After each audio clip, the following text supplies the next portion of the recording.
Hi everyone. तो जैसे हमने एक सेक्शन अभी कंप्लीट किया था, सेक्शन 80 QQB, जो रॉयल्टी पे है, आपकी रॉयल्टी जो आपको बुक्स पर मिलती है as a author, as a joint author. ऐसे ही एक सेक्शन और स्टार्ट कर रहे हैं 80 RRB। अगर आपको रॉयल्टी मिली है ऑन पेटेंट तो कितने की छूट मिलेगी, क्या प्रोविजन होगा, आइए एक बार स्टार्ट करते हैं। Yes please. Deduction in respect of royalty on patent, section 80 RRB। Eligible assessee किस किस को छूट मिलेगी 80 RRB में, आइए देखते हैं।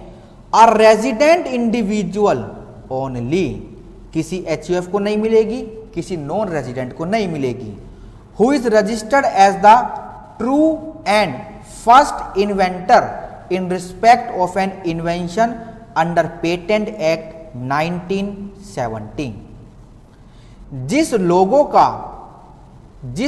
का जो भी अधिकारी है, जो भी ओनर है, जो उसका ट्रू एंड फर्स्ट निर्माण करता है, उसको छूट मिलेगी। And he must be resident in India, also including the को ओनर। इस लोगों में अगर कोई को ओनर है तो उसको भी छूट मिल जाएगी of the patent and earning income by way of royalty of a patent registered on or after 1 April 2003।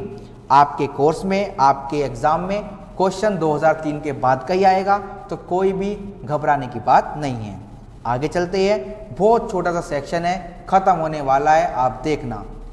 Limit देखते हैं, limit of deduction under section 80 RRB।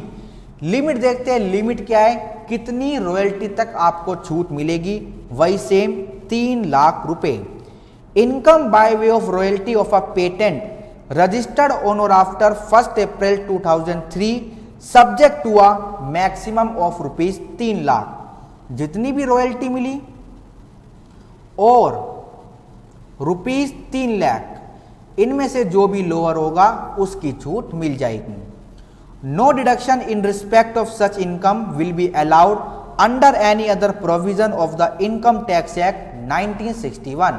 Double deduction तो कहीं पर भी अलाउ नहीं है, तो यही बात लिखी गई है कि और कहीं छूट मत लेना। आगे देखते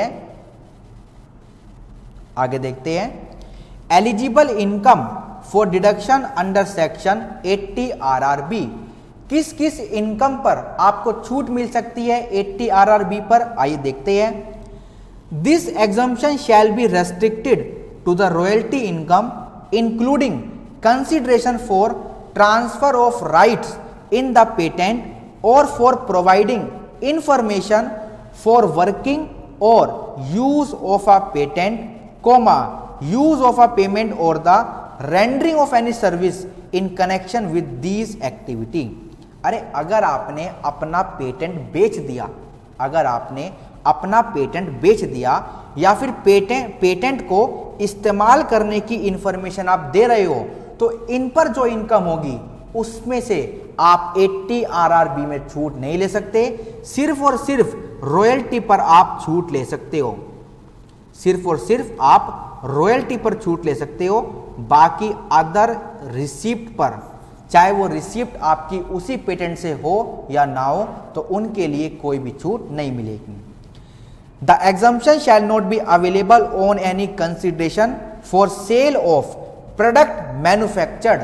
मतलब क्या हुआ, डोमिनोज पिज्जा बेचते हैं, तो पिज्जा बेचने पर जो प्रॉफिट होता है, क्या उस पर से छूट ले लेंगे? नहीं।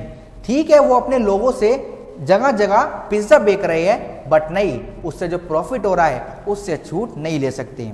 With the use of the patented process or patented article for commercial use. आगे चलते हैं, conditions to be fulfilled under section 80 RRB। Condition क्या है, एक तो वही 6 महीने वाली, और दूसरी क्या है कि आपको सर्टिफिकेट लेना पड़ेगा। इन respect of any such income which is earned from sources outside India, then deduction shall be restricted, deduction को रोक दिया जाएगा, to such sum as is brought into India in convertible foreign exchange within a period of 6 months from the end of the previous year in which such income is earned or extended period as is allowed by the competent authority that is RBI। 6 महीनों के अंदर अंदर जितना पैसा भारत ले आओगे उसमें से छूट मिल जाएगी, या फिर अगर आरबीआई ने कोई पीरियड एक्सटेंड कर दिया तो उस समय सीमा में पैसा वापस ले आना भारत, छूट लेनी है तो। अगला, for claiming this deduction the assessee shall be required to furnish a certificate in the prescribe form signed by the prescribed authority.